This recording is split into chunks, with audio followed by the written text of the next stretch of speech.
Bonjour à toutes et à tous, je suis ravie de vous retrouver sur Pause Lecture. Aujourd'hui, je vais vous lire le premier conte d'un livre qui s'intitule Contes du jour et de la nuit, écrit par Guy de Maupassant. Je vais vous proposer chaque semaine un conte de ce livre. Alors si ce n'est pas déjà fait, pensez à vous abonner pour recevoir les notifications afin d'avoir le prochain conte dès qu'il sortira. N'hésitez pas également à liker, commenter, partager les vidéos, ça aide à faire grandir la chaîne et ça me permet de vous proposer toujours du contenu. Je vous souhaite une très bonne écoute, à bientôt. Ce jour-là, le facteur Boniface, en sortant de la maison de poste, constata que sa tournée serait moins longue que de coutume. Et il en ressortit une joie vive. Il était chargé de la campagne autour du bourg de Virville, et quand il revenait le soir de son long pas fatigué, il avait parfois plus de 40 kilomètres dans les jambes. Donc, la distribution serait vite faite. Il pourrait même flâner un peu en route et rentrer chez lui vers 3 heures de relevée. Quelle chance! Il sortit du bourg par le chemin de Seine-Marne et commença sa besogne. On était en juin, dans le mois vert et fleuri, le vrai mois des plaines. L'homme, vêtu de sa blouse bleue et coiffé d'un képi noir à galons rouges, traversait par des sentiers étroits les champs de colza, d'avoine ou de blé, ensevelis jusqu'aux épaules dans les récoltes, et sa tête, passant au-dessus des épis, semblait flotter sur une mer calme et verdoyante qu'une brise légère faisait mollement onduler. Il entrait dans les fermes par la barrière de bois plantée dans les talus qu'ombrageaient 2 rongées de hêtres, et saluant par son nom le paysan « Bonjour, maître Chico !» Il lui tendait son journal, le petit Normand.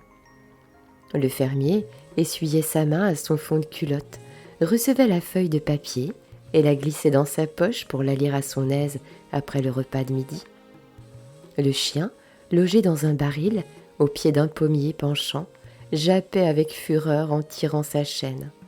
Et le piéton, sans se retourner, repartait de son allure militaire en allongeant ses grandes jambes, le bras gauche sur sa sacoche et le droit manœuvrant sur sa canne qui marchait comme lui d'une façon continue et pressée. Il distribua ses imprimés et ses lettres dans le hameau de Seine-Marne, puis il se remit en route à travers champs pour porter le courrier du percepteur qui habitait une petite maison isolée à 1 kilomètre du bourg. C'était un nouveau percepteur, Monsieur Chapatis, arrivé la semaine dernière et marié depuis peu. Il recevait un journal de Paris et parfois le facteur Boniface, quand il avait le temps, jetait un coup d'œil sur l'imprimé avant de le remettre au destinataire. Donc, il ouvrit sa sacoche, prit la feuille, la fit glisser hors de sa bande, la déplia et se mit à lire tout en marchant. La première page ne l'intéressait guère, la politique le laissait froid. Il passait toujours la finance, mais les faits divers le passionnaient. Ils étaient très nourris ce jour-là. Il s'émut même si vivement au récit d'un crime accompli dans le logis d'un garde-chasse, qu'il s'arrêta au milieu d'une pièce de trèfle pour le relire lentement. Les détails étaient affreux. Un bûcheron, en passant au matin auprès de la maison forestière, avait remarqué un peu de sang sur le seuil, comme si on avait saigné du nez. « Le garde aura tué quelques lapins cette nuit », pensa-t-il. Mais en approchant, il s'aperçut que la porte demeurait entr'ouverte et que la serrure avait été brisée. Alors, saisi de peur, il courut au village prévenir le maire. Celui-ci prit comme renfort le garde champêtre et l'instituteur. Et les 4 hommes revinrent ensemble. Ils trouvèrent le forestier égorgé devant la cheminée, sa femme étranglée sous le lit, et leur petite fille, âgée de 6 ans, étouffée entre 2 matelas. Le facteur Boniface demeura tellement ému à la pensée de cet assassinat, dont toutes les horribles circonstances lui apparaissaient coup sur coup, qu'il se sentit une faiblesse dans les jambes, et il prononça tout haut « Nom de nom, y a-t-il tout de même des gens qui sont canailles ?» Puis il repassa le journal dans sa ceinture de papier et repartit, la tête pleine de la vision du crime. Il atteignit bientôt la demeure de Monsieur Chapatis. Il ouvrit la barrière du petit jardin et s'approcha de la maison. C'était une construction basse, ne contenant qu'un rez-de-chaussée coiffé d'un toit mansardé, Elle était éloignée de 500 mètres au moins de la maison la plus voisine. Le facteur monta les 2 marches du perron, posa la main sur la serrure, essaya d'ouvrir la porte et constata qu'elle était fermée. Alors, il s'aperçut que les volets n'avaient point été ouverts et que personne encore n'était sorti ce jour-là. Une inquiétude l'envahit, car M. Chapatis, depuis son arrivée, s'était levé assez tôt. Boniface tira sa montre. Il n'était encore que 7h10 du matin. Il se trouvait donc en avance de près d'1 heure. N'importe, le percepteur aurait dû être debout. Alors, il fit le tour de la demeure en marchant avec précaution, comme s'il eût couru quelque danger. Il ne remarqua rien de suspect, que des pas d'homme dans une plate-bande de fraisiers.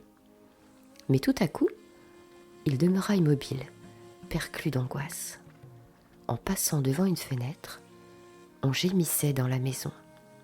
Il s'approcha et, enjambant une bordure de thym, colla son oreille contre l'auvent pour mieux écouter. Assurément, on gémissait. Il entendait fort bien de longs soupirs douloureux, une sorte de râle, un bruit de lutte. Puis, les gémissements devinrent plus forts, plus répétés, s'accentuèrent encore, se changèrent en cris. Alors, Boniface, ne doutant plus qu'un crime s'accomplissait en ce moment-là même, chez le percepteur, partit à toutes jambes, retraversa le petit jardin, s'élança à travers la plaine, à travers les récoltes, courant à perdre haleine, secouant sa sacoche qui lui battait les reins, et il arriva exténué, haletant, éperdu, à la porte de la gendarmerie. Le brigadier mal autour raccommodait une chaise brisée au moyen de pointes et d'un marteau. Le gendarme rôtier tenait entre ses jambes le meuble avarié et présentait un clou sous les bords de la cassure. Alors le brigadier, mâchant sa moustache, les yeux ronds et mouillés d'attention, tapait à tout coup sur les doigts de son subordonné. Le facteur, dès qu'il les aperçut, s'écria « Venez vite! On assassine le percepteur! Vite, vite !» Les 2 hommes cessèrent leur travail et levèrent la tête. C'étaient étonnés de gens qu'on surprend et qu'on dérange. Boniface, les voyant plus surpris que pressés, répéta « Vite, vite! Les voleurs sont dans la maison! J'ai entendu les cris, il n'est que temps !» Le brigadier, posant son marteau par terre, demanda « Qu'est-ce qui vous a donné connaissance de ce fait ?» J'allais porter le journal avec 2 lettres quand je remarquai que la porte était fermée et que le percepteur n'était pas levé. Je fis le tour de la maison pour me rendre compte et j'entendis qu'on gémissait comme si on eût étranglé quelqu'un ou que l'on eût coupé la gorge. Alors je m'en suis parti au plus vite pour vous chercher. Il n'est que temps. Le brigadier, se redressant, reprit « Et vous n'avez pas porté secours en personne ?» Le facteur, effaré, répondit « Je craignais de ne pas être en nombre suffisant. » Alors le gendarme, convaincu, annonça « Le temps de me vêtir et je vous suis. » Et il entra dans la gendarmerie, suivi par son soldat qui rapportait la chaise. Ils reparurent presque aussitôt et tous 3 se mirent en route, au pas gymnastique, pour le lieu du crime. En arrivant près de la maison, ils ralentirent leur allure par précaution et le brigadier tira son revolver. Puis ils pénètrent tout doucement dans le jardin et s'approchèrent de la muraille. Aucune trace nouvelle n'indiquait que les malfaiteurs fussent partis. La porte demeurait fermée, les fenêtres closes. « Nous les tenons », murmura le brigadier. Le père Boniface, palpitant d'émotion, le fit passer de l'autre côté et lui montra un auvent. « C'est là !» dit-il. Et le brigadier s'avança tout seul et colla son oreille contre la planche. Les 2 autres attendaient, prêts à tout, les yeux fixés sur lui. Il demeura longtemps immobile, écoutant. Pour mieux approcher sa tête du volet de bois, il avait ôté son tricorne et le tenait de sa main droite. Qu'entendait-il ? Sa figure impassible ne révélait rien, mais soudain, sa moustache se retroussa, ses joues se plissèrent comme pour un rire silencieux, et, enjambant de nouveau la bordure de buis, il revint vers les 2 hommes, qui le regardaient avec stupeur. Puis il leur fit signe de le suivre en marchant sur la pointe des pieds, et, revenant devant l'entrée, il enjoignit Boniface de glisser sous la porte le journal et les lettres. Le facteur interdit, obéit cependant avec docilité. « Et maintenant, en route !» dit le brigadier. Mais dès qu'ils eurent passé la barrière, il se retourna vers le piéton et, d'un air goguenard, la lèvre narquoise, l'œil retroussé, brillant de joie. « Vous êtes un malin, vous !» Le vieux demanda. « De quoi ? J'ai entendu, je vous jure, j'ai entendu !» Mais le gendarme, n'y tenant plus, éclata de rire. Il riait comme on suffoque, les deux mains sur le ventre, pliées en deux, l'œil plein de larmes, avec d'affreuses grimaces autour du nez, et les deux autres, affolés, le regardaient.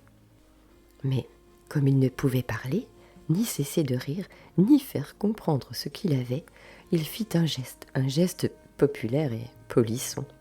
Comme on ne le comprenait toujours pas, il le répéta plusieurs fois de suite en désignant d'un signe de tête la maison toujours close.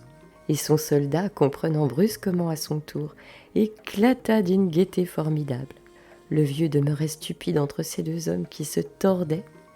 Le brigadier, à la fin, se calma et lança dans le ventre du vieux une grande table d'hommes qui rigolent. Il s'écria « Oh, farceur, sacré farceur! Oh, je le retiendrai le crime au père Boniface !» Le facteur ouvrit des yeux énormes et il répéta « Je vous jure que j'ai entendu !» Le brigadier se remit à rire. Son gendarme s'était assis sur l'herbe du fossé pour se tordre tout à son aise. « Oh, t'as entendu? Et ta femme? C'est-il comme ça que tu l'assassines, hein, vieux farceur ?»« Ma femme ?» Et il se mit à réfléchir longuement, puis il reprit. « Ma femme? Oui, elle gueule, quand j'y fiche des coups. Mal gueule, que c'est gueulé, quoi. C'est-il donc que monsieur Chapi battait la sienne ?» Alors le brigadier, dans un délire de joie, le fit tourner comme une poupée par les épaules et lui souffla dans les oreilles quelque chose dont l'autre demeura abruti d'étonnement. Puis le vieux, pensif, murmura « Non, point comme ça, point comme ça, point comme ça. Oh, il ne dit rien à la mienne. J'aurais jamais cru. Oh, si c'est possible, on aurait juré une martyre. » Et confus, désorienté, honteux, il reprit son chemin à travers les champs, tandis que le gendarme et le brigadier, riant toujours en lui criant de loin de grasses plaisanteries de caserne, regardaient s'éloigner son képi noir sur la mer tranquille des récoltes.